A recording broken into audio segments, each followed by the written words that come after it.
नमस्कार प्रिय भारतवासियों, बोल गुरु घासीदास बाबा की जय, सतनाम की जय। ता संत समाज आज देख सकते हो, आज हमर खपरी गांव में जिला सतनामी समाज धमतरी बैठक होते। तेमें सतनामी समाज जिला धमतरी जितना भी पदाधिकारी है वो सब मौजूद है। तो आज का बैठक में निर्णय ले गए है बोला संत समाज आप जानबो, तो वीडियो अंत तक देखो। जय सतनाम। आज के बैठक में आयोजित जिला स्तरीय बैठक में कुछ बिंदुओं के ऊपर चर्चा करने के लिए मुझे बुलाया गया। अध्यक्ष बने, सचिव बने, लगभग 1 साल से ज़्यादा समय हो गया है। होने के बाद भी कई जगह और उसका विस्तार हो चुका है और कई जगह बचा हुआ है। इससे क्या हुआ कि आगे पदाधिकारी बनाएंगे, मीटिंग होगा तो उसी मीटिंग में जो पदाधिकारी नामित किया जाएगा उसके अकॉर्डिंग सभी मिलेंगे जुलेंगे और आगे क्या रूपरेखा तैयार करेंगे और सारे मैसेज को आगे किस दिशा में काम करना है, कौन से आदमी को मिलना है और ऐसे आदमी को आप जो बनाना एक्टिव है सब मिल करके उसी जो दिशा निर्देश मिला जा रहा है उसी में आगे बढ़ेंगे, तभी वो काम हमारा संपन्न हो जाएगा और अच्छे ढंग से हम कार्य कर पाएंगे। क्योंकि यदि पदाधिकारी का चुनाव नहीं होगा तो अकेला अध्यक्ष या सचिव कुछ नहीं कर सकता, सिर्फ ताने सुनेगा, ताने सुनते रहेंगे बस। यदि वो विस्तार हो गया है तो एक फोन करेंगे तो बहुत सारे मीटिंग में आएंगे। आने के बाद जितने सारे विचार आएंगे उस विचार के साथ आगे जाएंगे और हर बात को आगे पहुंचाने की पूरी जिम्मेदारी होगी और हम सफल हो जाएंगे। धन्यवाद। और मैं अगली कड़ी के रूप में आदरणीय प्रोफेसर सर को आमंत्रित करता हूँ कुछ स्मरण से कि वे भी समाज को अपना उद्बोधन प्रदान करने की कृपा करेंगे। बोले गुरु घासीदास बाबा की। यहाँ पर हमारे बीच उपस्थित आज के इस जिला स्तरीय कार्यक्रम की सभापति रूप में उपस्थित महोदय जी, हमारे जिला भाव सिंह डहरे जी, हमारे जिला सचिव श्री खिलावन बाबे जी, समस्त ब्लॉकों से आए हुए अध्यक्षगण, सचिवगण, समस्त गांव से आए हुए ग्रामीण अध्यक्षगण और समस्त सदस्य पदाधिकारीगण। आज वैसे तो बहुत सारे विषयों पर चर्चा हुआ, जो सबसे प्रमुख चर्चा का विषय है जहाँ तक मैंने अवलोकन किया उसमें देखा गया कि जो हमारे जिला अध्यक्ष पहली बार है कि समस्त गांव के मतदाताओं के द्वारा चुना गया, ऐसा इतिहास में ऐसा कभी नहीं हुआ है। इसके पहले कुछ पदाधिकारी लोग ही अध्यक्ष का मनोनयन कर देते थे, कुछ गांव के लोग जाते थे और अपने संबंधित व्यक्ति का मनोनयन कर देते थे।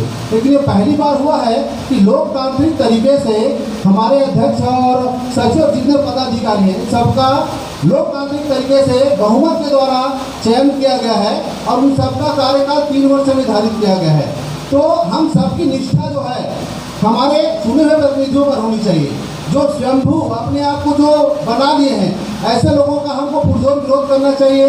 यहाँ पर आप सभी ने अपने विचार रखा कि क्यों न उन पर FIR कराया जाए, समाज के द्वारा एक सूचना थाने में दी जाए कि ये जो है समाज को गुमराह कर रहा है। अगर हम संगठित रहेंगे तो ही समाज में विकास होगा और हम अलग अलग धड़े में बढ़ते जाएंगे तो अवश्य ही मैं अपने स्वार्थ के लिए लड़ूंगा, कोई अपने स्वार्थ के लिए लड़ेगा, ऐसे में समाज में विकास नहीं होगा। तो समाज को अगर हमें एकता के सूत्र में बांधना है तो जो स्वयंभू बने हुए हैं पदाधिकारी लोग जो अपने आप को घोषित कर लेते हैं, कुछ लोग संचालक मंडल बन जाते हैं और व्हाट्सएप मीडिया ऐसा दुष्प्रभाव फैलाता है लोगों पर कि बड़ा जल्दी सत्य साबित हो जाता है कि सही यही हुआ होगा। जब ऐसे मीटिंग में आएंगे तभी हमको पता चलता है। तो हमें हमारे पदाधिकारियों पर पूरा भरोसा है और इन लोगों का कार्य वास्तविक में बहुत अच्छा चल रहा है। साल भर ये लोग विभिन्न क्षेत्रों में जाते हैं, विभिन्न ब्लॉकों में जाते हैं और जाकर अपने विभिन्न प्रकार के आयोजनों को करते रहते इतनी सक्रियता से कर रहे हैं। तो सबसे पहले तो निष्ठा हमारे इन चुने हुए पदाधिकारियों पर होनी चाहिए और हमें इनका भरपूर सहयोग देना चाहिए, तभी समाज का विकास होगा। और कुछ बातों को मैं जोड़ना चाहूँगा। हम समाज में एकता और समाज के पिछड़ेपन के लिए बहुत सारे बिंदुओं को खोजते हैं। आज से 2 साल पहले कार्यशाला जो कोड़े मोड़ में आयोजित किया गया था उसमें ऐसी गर्मी का समय था, 2 साल पहले कार्यशाला कोड़े में आयोजित किया गया था। वहाँ पर ये बताया गया था कि सामाजिक नियमावली बायलॉज बनाया जाएगा। बायलॉज बना कि नहीं बना अभी तक नहीं मालूम हमको। सबसे पहली बात है, अगर हमें समाज को आगे बढ़ाना है, हमारे पास बहुत सारे संस्कार हैं, जन्म संस्कार, विवाह संस्कार, मृत्यु संस्कार, छठी का संस्कार और जयंतियाँ मनाना, विभिन्न प्रकार की चीज़ों को हमें कैसे समाज में मनाना है। तो सबसे पहले हमें नियमावली बनानी होगी। जब तक हम कोई नियमावली नहीं बनाएंगे, सब अपने अपने हिसाब से अपने अपने गांव में अपने स्तर पर कार्य करते हैं। समाज में कुछ एक दो लोगों ने विचार भी रखा कि जो व्यक्ति समाज में छूटा हुआ है वो भी अपना सारा काम निपटा लेता है। तो जब तक हमारे पास नियमावली नहीं होगी, कैसे हम उन लोगों को दंडित करेंगे, कैसे उनको हम समाज से चिन्हांकित करेंगे, कैसे उन लोगों को सूची हम लोगों तक पहुंचाएंगे। तो सबसे पहले तो नियमावली होनी चाहिए। नियमावली बनाने का जो दायित्व है हमारे जिला जो टीम है उनका दायित्व होता है। पूरे ब्लॉक के सभी अध्यक्ष लोगों को बुलाए, पदाधिकारियों को बुलाए और सर्वसम्मति से एक नियमावली बनाए और उसकी एक हार्ड कॉपी बाकायदा, भले जो खर्च आएगा उसकी खर्च का भुगतान जो है वो गांव से होगा, गांव से चंदा दिया जाएगा उनके लिए। हर समाज में व्यवस्था होती है कि समाज को बिना धन के संचालित नहीं किया जा सकता। केवल बैठ के मीटिंग ना कर हम समाज को दिशा और गति नहीं दे सकते। समाज को दिशा और गति देने के लिए धन को होना आवश्यक है। तो उसके लिए भी एक नियम बनाया जाए कि प्रति परिवार प्रति वर्ष एक निर्धारित राशि हर व्यक्ति के द्वारा समाज में योगदान दिया जाना चाहिए। तभी तो हमारे पदाधिकारी कार्य कर सकेंगे। भाई हम बैठ जाएंगे यहाँ पर और कुछ निर्णय ले लेंगे, वो लागू नहीं होगा। जैसे बहुत सारे हमारे भाई साहब ने योजनाएं बताई, कैरियर गाइडेंस, बच्चों के लिए मार्गदर्शक और विभिन्न तरह की कार्यशाला और बहुत सारी योजनाओं को बताई कि बिना धन के नहीं होगा। और ये धन कहाँ से आएगा? हमारे द्वारा ही दिया जाएगा, समाज के द्वारा। तो ये पहले तय किया जाए और इसको अनिवार्य रूप से दिया जाए। और जो नियमावली है उसकी हार्ड कॉपी हर गांव में 2-3 कॉपी भेजी जाए और उस कॉपी को हर गांव में बैठक करके सुनाया जाए कि हमारे बीच में अगर मृत्यु संस्कार हो रहा है तो हम कैसे निपटाएं इसको, हमारा दायित्व क्या हो। जन्म संस्कार हो रहा है तो कैसे निपटाएं। बहुत सारे कुरीतियों को हम मार रहे हैं, आज कुरीतियों को मार रहे हैं। जैसे एक आध तो कुरीति की मैं नाम लेना चाहूँगा। जैसे हम बारात जाते हैं, बोलते हैं हमारे गाँव में तो रात भर धनी होता है, बराती चला गया गांव में, 12 बज गया, बराती को पूछने वाला नहीं। बराती किस परेशानी में गया है, वहाँ पर किस चौक चौराहे में मोहल्ले में बैठा है, उसको देखने वाला नहीं। भाई समय के साथ हमें बदलना है, समय के साथ हमें सुधार करना है। तो जब तक ये नियमावली नहीं बनेगी, एक छोटा सा मैंने बाराती को ध्यान दिया, बहुत सारी कुरीतियाँ हैं जिनको आज हम धो रहे हैं कि हमारे पूर्वज करते रहते थे, शाम को रात निकलते थे या रात में बारात पहुँचते थे। उसी प्रकार मृत्यु के समय भी बहुत सारे संस्कार हैं कि हमें ये कलेवा भात खिलाना ही है, दूसरे क्या कहेंगे। तो ऐसे चीज़ों के लिए जब तक हमारे पास नियमावली नहीं होगी, एक विस्तृत कार्य योजना नहीं होगी, तब तक हम समाज को सही दिशा नहीं दे सकते। तो नियमावली होनी चाहिए। और मैं हमारे अध्यक्ष महोदय और सचिव महोदय से और आग्रह करना चाहूँगा कि इसको जल्दी से जल्दी लागू करें और जो निर्धारित शुल्क है प्रति परिवार उसकी भी व्यवस्था इसी सत्र में आप ले, गुरु घासीदास जयंती मनाने के पूर्व, ताकि गुरु घासीदास जयंती का भी हम बड़े अच्छे ढंग से आयोजन कर सके। मैं एक और बात रखना चाहूँगा, पिछले साल खखारा में पुरखा के सुरता कार्यक्रम हुआ, बहुत अच्छा आयोजन किया भाई साहब लोगों ने, बहुत ही अच्छा आयोजन किया, काबिले तारीफ है। बहुत लोग वहाँ भीड़ में जुटे, हमारे विधायक महोदय भी आए, बहुत सारी मांग हमने रखे।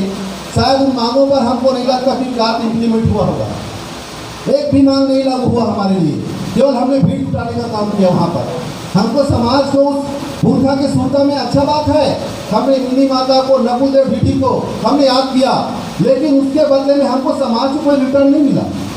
बता दीजिए अध्यक्ष महोदय, अगर विधायक महोदय को जिस उद्देश्य से बुलाया गया था, अगर एक भी मांग हमारा पूरा हुआ हो तो आप बता सकते हैं, मुझे नहीं मालूम है, मैं जानना चाहता हूँ समाज के सदस्य के नाते। लेकिन जो हमारा गुरु घासीदास जयंती होता है ब्लॉक स्तर पर, मैं तेजेश्वर भाई से बोलना चाहूँगा, बैठे हुए हैं, पिछले साल गुरु घासीदास का जयंती ब्लॉक स्तर पर नहीं हुआ, ये खेत का विषय है।